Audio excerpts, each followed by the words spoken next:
Hello friends, இன்றைக்கி நம்ம வீட்டிலே சிம்பிளாக எப்படி வெர்ஜின் மொஜிட்டோ செய்யறதுன்னு பார்க்கலாம். வீட்டில் இருக்க ஏதாவது ஒரு கிளாஸோ இல்லை கண்ணாடி பவுலு கிளாஸ் எது கிடைச்சாலும் சரி அதை எடுத்துக்கலாம். அதில் ஒரு 2 டீஸ்பூன் அளவுக்கு லெமன் ஜூஸ் சீட்ஸ்லாம் ரிமூவ் பண்ணிவிட்டு ஜூஸ் மட்டும் ஊற்றிக்கலாம். அது கூட ஒரு 10 புதினா இலையை வந்து நல்லா க்ரஷ் பண்ணி அதில் நான் போட்டிருக்கேன். அதுக்கப்புறம் ஒரு 4 சின்னதாக லெமன் பீசஸ் போட்டிருக்கேன்.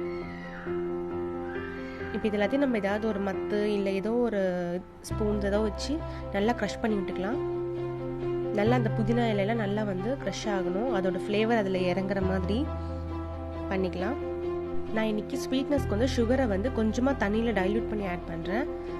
அப்படியே சுகராக போகிறதுனா இந்த டைம்லேயே நம்ம அதை ஆட் பண்ணிவிட்டு க்ரஷ் பண்ணிட்டோம்னா அது நல்லா வந்து நமக்கு அது வந்து கரைஞ்சிரும், இல்லாட்டி அது அப்படியே இருக்கும்.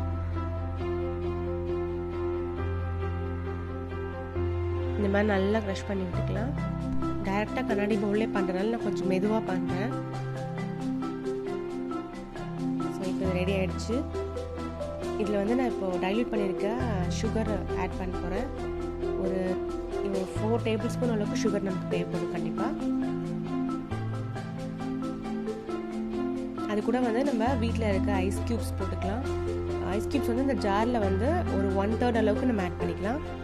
ஸோ அப்போ தான் நமக்கு அந்த நல்ல ஃப்ளேவர் கிடைக்கும். ஒரு பிங்க் சால்ட்டு, அதுக்கப்புறமா நம்ம வந்து சோடா ஆட் பண்ணுறேன். சோடாக்கு பதில் நம்ம ஸ்ப்ரைட்டும் ஆட் பண்ணலாம். ஸ்ப்ரைட் ஆட் பண்ணுறதா இருந்தால் நம்ம சுகர் இவ்வளோ போட தேவையில்லை, பார்த்துட்டு செக் பண்ணிவிட்டு கொஞ்சமாக ஆட் பண்ணிக்கலாம். நான் ரிமைனிங் இருக்கிற எல்லாத்துக்குமே சோடாவை ஃபில் பண்ணிவிட்டேன். அவ்வளோதான். இப்போ நல்லா மிக்ஸ் பண்ணி விட்டுட்டுனா நம்மளுடைய வெர்ஜின் மொஜிட்டோ ரெடி ஆகிடும்.